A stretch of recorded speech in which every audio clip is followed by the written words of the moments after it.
जय हिंद साथियों। तो कैसे हैं आप लोग? आई होप आप लोग बहुत अच्छे होंगे। तो आज जो हम शुरुआत करने जा रहे हैं, आज हम पढ़ेंगे पदार्थ के बारे में। पदार्थ का मतलब होता है केमिस्ट्री का, एक तरह से यह कह सकते हैं कि बिल्कुल जड़ है। कहने का मतलब ये पूरा केमिस्ट्री, मतलब हर एक तरफ फिजिक्स भी है, केमिस्ट्री भी है, बायो भी है, हर जगह कहीं न कहीं कुछ अवेलेबल है। तो लेकिन ये पदार्थ जो है वो दुनिया में हर एक जगह अवेलेबल है। अब उसी उसी चीज़ के बारे में हम यहाँ पर पढ़ेंगे, ठीक है? वो कैसे अवेलेबल है, किस रूप में अवेलेबल है, ठीक है? तो उसी चीज़ के बारे में आज हम लोग यहाँ पे पढ़ेंगे। तो पहला चीज़ हम लोग आज पढ़ने वाले हैं, पदार्थ होता क्या है, कोई वस्तु क्या होता है, ठीक है? चलिए शुरुआत करते हैं। ये पदार्थ क्या होता है? ये पदार्थ होता क्या है, इसके बारे में जानते हैं, ठीक? ये पदार्थ जो है वो ऐसा चीज है ना, जहां पर कोई भी चीज मान के चलते हैं दुनिया में, उसमें अगर ये तीन चीज अवेलेबल होगा। पहला चीज कि वो अगर कहीं पर रखे, किसी भी जगह अगर उनको रखा जाए तो वहां पर वो जगह छेकता होगा, कुछ न कुछ क्या करता होगा, जगह छेकता होगा। जब जगह छेकता होगा तो उनके अंदर कुछ न कुछ क्या होगा, वजन होगा। क्या होगा? वजन होगा। हम जानते हैं कि दुनिया में कोई भी पदार्थ है, कुछ भी पदार्थ है, उनके पास क्या है, कुछ न कुछ भार है, द्रव्यमान है, वजन है, ठीक है? उनके पास दूसरा चीज वजन होगा। और तीसरा चीज उनका कुछ न कुछ आयतन होगा या क्षेत्रफल, जो भी कह सकते हैं, आयतन या क्षेत्रफल। अगर वो जगह छेकेगा तो उनका आयतन होगा, अगर वो कुछ ज्यादा एरिया बड़ा में होगा या छोटा एरिया भी होगा, कुछ जैसे इतना बड़ा भी होगा, इतना बड़ा भी होगा, उसका कुछ ना कुछ क्षेत्रफल होता है, ठीक है? तो ये तीन चीज जिस भी पदार्थ में अवेलेबल है, ये तीन चीज, क्या चीज, जो जगह छेकता हो, जिनके अंदर कुछ ना कुछ वजन हो, द्रव्यमान हो, ठीक है, और उनके पास या तो आयतन भी हो और क्षेत्रफल भी हो। अब कहेंगे आयतन क्या होता है? आयतन क्षेत्रफल में से कोई एक होगा, या तो आयतन होगा या क्षेत्रफल होगा। अब कहिएगा ये अंदर का क्षेत्रफल अलग है, बाहर का क्षेत्रफल अलग है। आयतन उस चीज का निकालते हैं ना जो स्थान घेरता है, कहने का मतलब जो उस कितना जगह में अवेलेबल है, उस चीज का आयतन निकालते हैं। और क्षेत्रफल जो निकालते हैं वो कितना, मतलब लंबाई है, कितना चौड़ाई है, कितना ऊंचाई है, इस तीन चीज को लेकर के क्या निकालते हैं, क्षेत्रफल निकालते हैं। जैसे मान के चलते हैं, एक एग्जाम्पल हम लेने का प्रयास करें, जैसे घन है, घन का क्या निकालते हैं, घन का मेन चीज जो हमको निकालना रहता है वो घन का आयतन निकालते हैं। घन का क्या निकालते हैं? आयतन। लेकिन जब अंदर की ओर बढ़ेंगे तो घन का फिर क्षेत्रफल निकलता है, जैसे होता है टीएसए, टोटल सरफेस एरिया, मतलब कुल पृष्ठीय क्षेत्रफल। एक होता है अंदर की ओर कर्व्ड सरफेस एरिया, सीएसए, वक्र पृष्ठीय क्षेत्रफल। तो क्षेत्रफल भी निकल रहा है और आयतन भी निकल रहा है। तो ये भी एक क्या है, पदार्थ है। मतलब क्या, दुनिया का कोई भी पदार्थ, कुछ भी पदार्थ लेंगे, मतलब वो कुछ भी चीज होगा, अगर उनके पास तीन चीज अवेलेबल रहेगा, पहला चीज जगह, दूसरा वजन, और तीसरा आयतन या क्षेत्रफल और भी चीज, तो वो सारा चीज क्या होगा, पदार्थ होगा। अब इसको एक अच्छे भाषा में और समझने का प्रयास करते हैं कि ये पदार्थ होता क्या है। कोई भी चीज और उनके अवस्था और परिवर्तन के बारे में पढ़ेंगे। मतलब ये पदार्थ, कुछ भी चीज को पदार्थ कहते हैं। कहने का मतलब क्या, दुनिया का हर एक चीज को पदार्थ कहते हैं। पदार्थ का डिफिनेशन सीधा, हम अपने आसपास के चारों ओर जो कुछ भी देख रहे हैं वो सारा चीज पदार्थ है, बशर्ते अलग अलग कैटेगरी का है, अलग अलग प्रकार का है। किसी में कुछ गुण है, किसी में कुछ गुण है, हर एक के अंदर कुछ ना कुछ गुण है। उसी गुण के आधार पर, उसके अवस्था के आधार पर हम लोग पदार्थ को डिवाइड कर दिए हैं। कहने का मतलब ये हो गया, जैसे पानी, पानी ये भी पदार्थ है, बर्फ ये भी पदार्थ है, और भाप जो गर्म करते हैं पानी को या कपड़ा सुखाते हैं, उनमें से जो पानी का वाष्प निकलता है वो भी पदार्थ है। लेकिन ये क्या है, पदार्थ का अलग अलग रूप है, अवस्था है, उनको कैटेगरी में डिवाइड कर दिए, ठीक है? तो जो पदार्थ का अलग अलग अवस्था है, मतलब वो अवस्था का मतलब स्टेट, जैसे हम अभी किस अवस्था में खड़े हैं, पदार्थ के किस अवस्था में खड़े हैं। कहीं कहा जाए तो हम जो सॉलिड बॉडी है, हम पदार्थ के ठोस अवस्था में, किस अवस्था में है, ठोस अवस्था में, ठीक है? अब एक एग्जाम्पल लेकर के और चलते हैं कि पदार्थ का ठोस अवस्था क्या होता है। पदार्थ का ठोस अवस्था क्या होता है, द्रव्य अवस्था क्या होता है, और गैसीय अवस्था क्या होता है। कहने का मतलब सीधा चीज है कि दुनिया में जितना पदार्थ है उनको उनके अवस्था के आधार पर, उनको उनके अवस्था के आधार पर तीन कैटेगरी में बांट दिया गया। कोई भी पूछे कि पदार्थ कितने प्रकार के होते हैं, तो पहला सवाल किस चीज के आधार पर हो सकता है, उनको लंबाई, चौड़ाई या क्षेत्रफल के आधार पर, पदार्थ के आयतन के आधार पर, पदार्थ के अवस्था के आधार पर, तो उनका ढेर सारा टाइप है। हम किस चीज के आधार पर हम पदार्थ को बांट रहे हैं, तो यहाँ जो पदार्थ को बांट रहे हैं वो पदार्थ के अवस्था के आधार पर, किस चीज के आधार पर, पदार्थ के अवस्था के आधार पर। तो पदार्थ के अवस्था, स्टेट ऑफ मैटर कितने हैं? पदार्थ के 3 अवस्था है। मिल कितने अवस्था है? 3। पहला अवस्था ठोस, ठोस माने क्या चीज? सॉलिड। दूसरा लिक्विड जिसको बोलते हैं द्रव्य, और तीसरा गैस। पहला सॉलिड, दूसरा लिक्विड और तीसरा गैस। ये पदार्थ के 3 अवस्था होते हैं, ठीक है। पहला सॉलिड, दूसरा लिक्विड और तीसरा गैस। ये पदार्थ के 3 अवस्था है, ठीक। अब जब बात करते हैं ये ठोस क्या होता है, ये ठोस होता क्या है। उसके बाद द्रव्य क्या होता है? द्रव्य को बोलते हैं लिक्विड, और गैस को बोलते हैं गैस, ठीक है।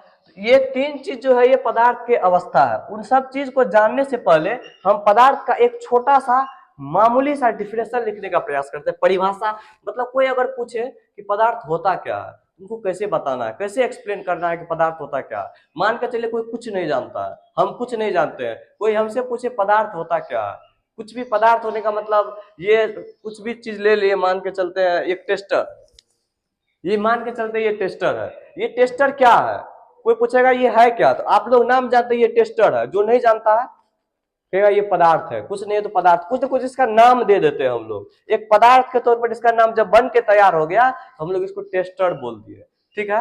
वैसे ही दुनिया का कोई ना कोई पदार्थ है, कुछ ना कुछ पदार्थ है। अगर हम उस पदार्थ का डिफिनेशन लिखने का प्रयास करें कि पदार्थ कहते किसको है, ऐसे करके लिखने का प्रयास करते हैं। पदार्थ, मैटर या सब्सटेंस जो कहिए, दुनिया का कोई भी वस्तु, दुनिया का कोई भी वस्तु जो अपने आप को ठहरने के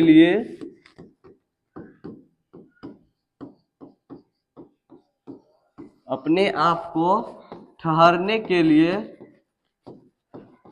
कुछ जगह ले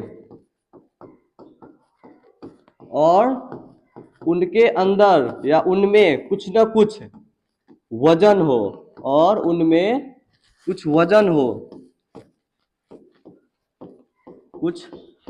हो, ऐसे वस्तु को हम लोग क्या कहेंगे? पदार्थ कहेंगे। ऐसे वस्तु को पदार्थ कहते हैं।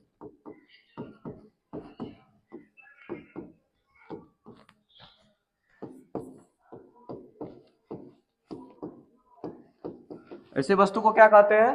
पदार्थ कहते हैं। समझ में आ गया पदार्थ किसको कहते हैं?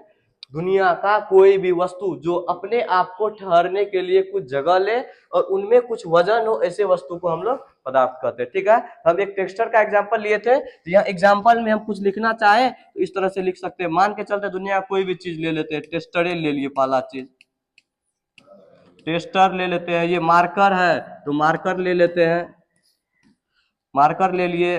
बेंच डेस्क ले लेते हैं, ईट ले लेते हैं, कुछ भी दुनिया का ले लेते हैं, जानवर, पशु, पक्षी, हम भी पदार्थ है, सब कुछ पदार्थ है, क्योंकि हम भी जगह छेकते हैं, हमारे अंदर भी कुछ ना कुछ द्रव्यमान है। समझ में आ गया? इसको पदार्थ कहते हैं। अब है पदार्थ के अवस्था। हम बताए हैं पदार्थ के कितने अवस्था है? पदार्थ के 3 अवस्था है। पदार्थ के 3 अवस्था है, कौन कौन? ठोस, द्रव्य और गैस। अब जानते हैं कि ठोस अवस्था पदार्थ का क्या होता है। पदार्थ का ठोस अवस्था क्या होता है, इसके बारे में जानते हैं।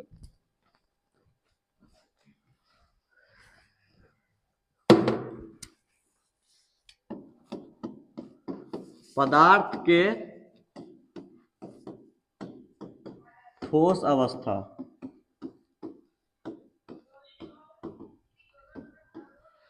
दिखने से ही लग रहा है ठोस। ठोस बने क्या चीज? पता नहीं है, ठोस है। ठोस बने मजबूत, कठोर। ठोस बने मजबूत, कठोर। ठोस पदार्थ बने मजबूत या कठोर। इसको सिंपल भाषा में याद रखने का प्रयास करते हैं कि ठोस पदार्थ कहते किसको है, ठोस पदार्थ किसको कहते हैं। ठोस पदार्थ जो है हम लोग उस पदार्थ को कहते हैं जिसका जिसका ध्यान से सुनिएगा, ठोस पदार्थ उस पदार्थ को कहते हैं जो कुछ स्थान घेरता हो। कहने का मतलब क्या? जो कुछ स्थान घेरता हो, जिनका आकार फिक्स हो, जिनका आकार क्या हो? फिक्स हो। फिक्स होने का मतलब क्या, निश्चित हो। कहने का मतलब उसको कहीं भी रख देंगे किसी भी चीज में तो वो उतना जगह छेकेगा ये। अगर मान के चलते हम एग्जांपल ले लिए ईंट का, इसका एग्जांपल ले रहे हैं ये ईंट का, तो क्या ईंट को हम अगर जमीन पर रखे, ईंट को जमीन पर रखे तो वो क्या लेगा अपना, जहां जमीन पर रखे या कहीं और रखे उसका जितना जगह है वो उतना जगह लेने का प्रयास करेगा। समझ में आ रहा है क्या बोल रहे हैं। वैसे मान के चलते हैं अगर हम ईंट को जमीन पर रख दे तो वो इतना ही जगह ले रहा है। अगर हम ईंट को पानी के ऊपर रख देंगे, अगर पानी अंदर नहीं जैसे ऊपर का बात करें तो वो भी उतना ही जगह लेगा यहाँ पर। चाहे हम ईंट को छत के ऊपर रख दे, छत के ऊपर भी उतना ही जगह लेगा। कहने का मतलब क्या कि ठोस पदार्थ को जिस स्थान पर रखे वो उतना जगह अपने आप को ठहरने के लिए लेगा। समझ में आ रहा है। और उसका आकृति क्या है, फिक्स है। उसका आकृति क्या है, फिक्स है। कहने का मतलब उसका जो ज्योमेट्री होता है, आकृति आकार वगैरह ये सब फिक्स रहता है। ठीक है, उसका आयतन भी फिक्स है। जब ये जगह फिक्स, कहने का मतलब आकृति फिक्स हो गया और वो जिस जगह पर रखेंगे वो उतना जगह लेगा, तो उसका आयतन, आयतन मैंने क्या तभी बताए थे कि जो जितना जगह छेकता है वो मतलब उनका कुछ ना कुछ जगह लेना चाहिए, उनको चेंज नहीं कर देंगे तो वो फिक्स हो गया। फिक्स मतलब निश्चित हो गया। तो ठोस पदार्थ का क्या, स्थान भी फिक्स होता है। स्थान मतलब करेंगे उसको जिस स्थान पर रखे वो वैसा स्थान फिक्स नहीं होता है। उसको जिस स्थान पर रखे अपने आप को ठहरने के लिए वो अपने साइज का स्थान लेगा ही। ठीक है, उनका आकार फिक्स होता है अर्थात आकृति भी फिक्स होती है। ठीक है, उनके बाद उनका आयतन भी फिक्स होता है। ऐसे पदार्थ को कहते हैं ठोस पदार्थ। ऐसे पदार्थ को क्या कहते हैं, ठोस पदार्थ कहते हैं। समझ में आ गया। एक क्वेश्चन आप लोग के लिए है कि ठोस पदार्थ मजबूत क्यों होता है, ठोस पदार्थ मजबूत क्यों होता है। एक क्वेश्चन हम आप लिखने का प्रयास करेंगे कि ठोस पदार्थ मजबूत क्यों होता है।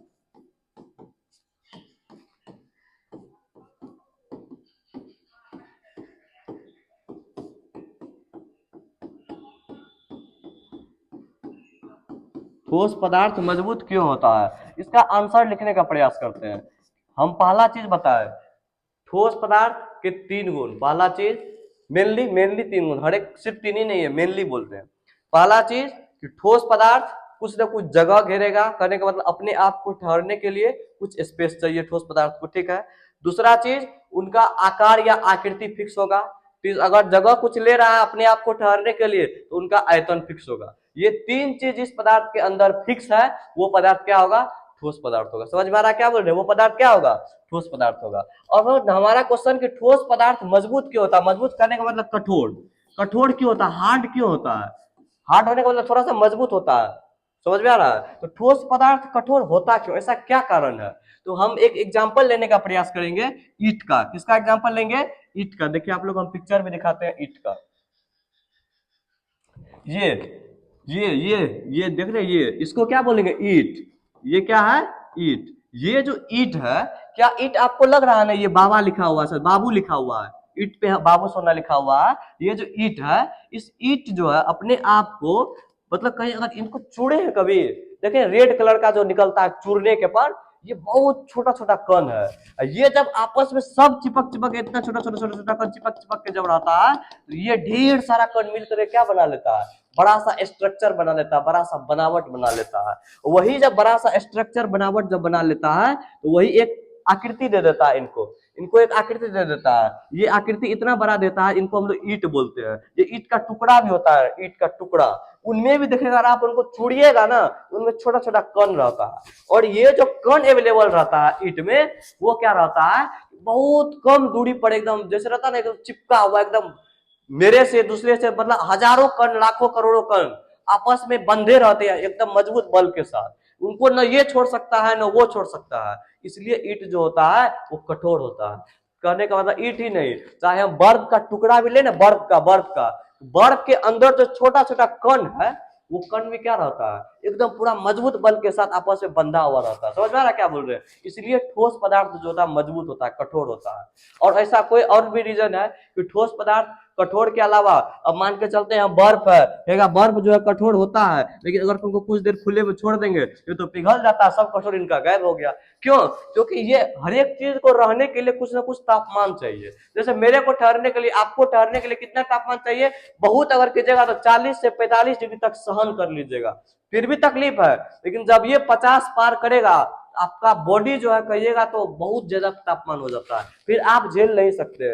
ऐसे ही बर्फ को ठहरने के लिए 0 डिग्री तापमान चाहिए। कितना डिग्री? Minimum 0 degree. मिनिमम कितना डिग्री? 0 डिग्री सेल्सियस चाहिए। कम से कम 0 डिग्री तापमान दीजिएगा तो वो बर्फ तक रहा जाएगा। 0 डिग्री से ज्यादा दीजिएगा तो वो बर्फ फिर धीरे धीरे पिघलने लगता है। ठीक है, तो ऐसे ही जैसे मनुष्य को चाहिए कम तापमान, जैसे 37 डिग्री सेल्सियस, और अगर कम की बात करें तो मनुष्य 1 डिग्री भी झेल सकता है, -1 भी झेल सकता है, लेकिन ज्यादा फिर नहीं झेल सकता क्योंकि उनका बॉडी क्या हो जाता है, बर्फ बनने लगता है, फिर वो भी ठोस हो गया पूरा। अभी हम प्योरली ठोस है, लेकिन मेरा बॉडी के जो अंदर है हर एक चीज अवेलेबल है, ठोस भी अवेलेबल है, द्रव्य भी अवेलेबल है और गैस भी अवेलेबल है। ठीक है, तो ऐसे ईंट जो है मजबूत क्यों हुआ इस चीज को हम समझ लिए। चाहे बर्फ का टुकड़ा हो, ठोस पदार्थ कोई भी, वो हमेशा कठोर होता है, मजबूत होता है। काहे? कि उनके अंदर जो कण है, अणु है, उनके बीच बल जो लगता है, फोर्स, मतलब वो एकदम जकड़े रहता है, इतना मजबूत से जकड़े रहता है कि उनको तोड़ना मुश्किल होता है। कि आप एक ईंट को एक मुक्का से फोड़ दीजिएगा, मुश्किल है, लेकिन वही आप एक हथौड़ी मारिए तो वो टूट जाता है। काहे? हम कम बल लगाएंगे तो ईंट नहीं टूटेगा, लेकिन जब ज्यादा बल लगाएंगे तो ईंट टूट जाता है। इसलिए ईंट जब कठोर है तो कठोर मतलब ठोस पदार्थ मेनली जो है कठोर होता है। कुछ कुछ पदार्थ होता है रबर, जैसे रबर जो होता है वो कठोर नहीं होता, वो लचीला होता है, इस चीज को याद रखेगा। बाकी ठोस पदार्थ सभी कठोर होते हैं। ठीक है, तो अब हम लोग जानते हैं द्रव्य पदार्थ के बारे में। किसके बारे में? द्रव चीज के बारे में। ये देखिए ठोस पदार्थ, ये जो बोतल बना हुआ प्लास्टिक का, ये रबर का बना हुआ होता है। किसका? रबर का। अब कहिएगा रबर लचीला होता है, ये तो कठोर नहीं होता। अभी हम तुरंत आपको बताए हैं रबर क्या है, रबर कठोर होता है, लचीला होता है, लेकिन ठोस पदार्थ कठोर होता है। तो ये अपवाद में आ जाता है। यह एक ऐसा ठोस पदार्थ है, रबर एक ऐसा ठोस पदार्थ है जो लचीला होता है, उसका क्या नाम है? रबर। ये रबर का बना हुआ है, लेकिन ये किस आकृति में दिख रहा है? ठोस में। ये जिस जगह रखिएगा वो इसी शेप का, वो उतना जगह, हर एक जगह रहने के लिए जगह लेगा ही। ठीक है, अब लेते हैं बेंच डेस्क। ये किस चीज को ले रहे हैं? बेंच डेस्क को लेने का प्रयास करते हैं। ठीक, ये बेंच डेस्क है। बेंच डेस्क भी इसको आप कहीं रखिएगा, ये इतना जगह लेगा ही अपने आप को ठहरने के लिए।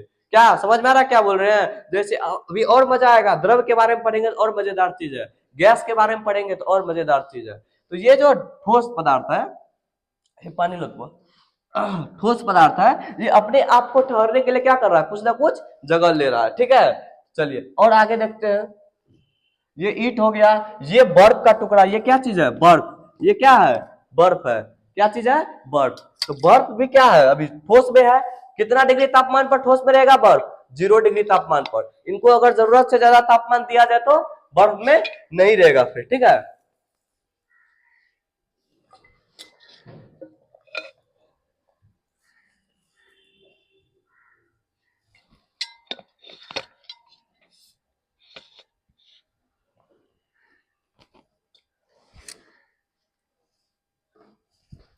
समझ में आ रहा है? अभी क्या बताया बर्फ के बारे में? बर्फ को बर्फ तक रहने के लिए, पानी न बनने के लिए कितना डिग्री तापमान की जरूरत है? 0 डिग्री। कम से कम कितना डिग्री? 0 डिग्री। ईंट को कितना भी तापमान दीजिएगा, अगर आप इसको पानी में भी रख दीजिएगा तो ये फूलता है और उनका वजन बढ़ते जाता है। बर्फ को अगर ज्यादा टेम्परेचर दीजिएगा, ये बर्फ बन के धीरे धीरे क्या हो जाएगा? पानी बन जाता है। तो ये ठोस से तब बन जाता है द्रव्य। क्या बन जाता है? द्रव्य पदार्थ। अब हम लोग सीखते हैं द्रव्य पदार्थ क्या होता है। ठोस तो जान लिए, अब द्रव्य के बारे में जानते हैं। किसके बारे में? द्रव्य के बारे में। ये द्रव्य पदार्थ क्या होता है? लिक्विड। ये द्रव्य पदार्थ होता क्या है? किसको द्रव्य पदार्थ कहते हैं? द्रव्य पदार्थ उस पदार्थ को कहते हैं जिसको अगर कहीं रखा जाए तो वो उस जरूरी नहीं है कि उतना ही जगह में रहे, वो उससे ज्यादा जगह भी छेक सकता है। तो समझ क्या बोल रहे हैं?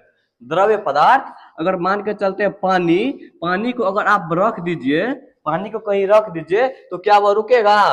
पानी को अगर आप कहीं रखने का प्रयास करेंगे तो पानी रुकेगा? नहीं रुकेगा। जैसे देखिए हम पानी को यहाँ पर रख दिए, इस सरफेस पर पानी को रख दिए, तो क्या पानी रुका हुआ है? लहर मार रहा है, पानी उछाल मार रहा है, यहाँ से वहां बह रहा है। लेकिन इतना ही बड़ा अगर सरफेस है, इतना ही दूर में पानी रहेगा, लेकिन बहते रहेगा इधर से उधर, इधर से उधर। इसका मतलब क्या? द्रव्य पदार्थ जो है उसका कोई जगह फिक्स नहीं है, उनको जिस जगह पर रखेगा हो सकता है उससे ज्यादा स्थान भी घेरे, उससे कम स्थान भी घेरे। समझ में आ गया? अगर हम पानी को क्या करते हैं, गिलास में रखते हैं, पानी को गिलास में रखते हैं, तो क्या गिलास जैसा जितना आकार का गिलास है उस गिलास में जितना पानी अट सकता है तो पानी का भी वही आकार हो जाता है। द्रव्य पदार्थ ऐसा पदार्थ है उसको हम जिस बर्तन में रखेंगे वो उसी आकार का हो जाएगा। समझ में आ रहा क्या बोल रहे हैं? द्रव्य पदार्थ पानी के जो है ऐसा, पानी एक एग्जांपल लेकर चल रहे पानी का, कि पानी को हम जिस बर्तन में रखेंगे वो उसी प्रकार का मतलब बर्तन के जैसा अपना आकार बना लेता है। ठीक है, ये हो जाता है द्रव चीज पदार्थ। ठीक है, अभी हम मान के चलते हैं द्रव्य होता क्या है। द्रव्य, इसका डिफिनेशन लिखने का प्रयास करने का, इसके बारे में हम जानने का प्रयास करते हैं द्रव्य के बारे में। ये इनका स्थान फिक्स नहीं होता, इनका जगह क्या होता है, फिक्स नहीं होता है। इनका जगह फिक्स नहीं होता है। जब जगह फिक्स नहीं है तो क्या इनका आयतन फिक्स होगा? बिल्कुल। अगर हम 1 लीटर पानी लेके चलेंगे, इनका देखिए हम बताते हैं आयतन के बारे में। आयतन क्या होता है? फिक्स होता है। अगर हम मान के चलते हैं कि 1 गिलास पानी लिए, उस 1 गिलास पानी में 1 गिलास पानी मान के चलते हैं, लेते हैं, ये 1 गिलास पानी है, मान के चलते हैं इस 1 गिलास पानी में 250 ml पानी है। कितना ml? 250 ml। क्या ये 250 ml पानी को अगर हम एक लोटा में रखें, लोटा बना जानते हैं ना, ये थर्मस, मान के चलते हैं ये 250 ml पानी को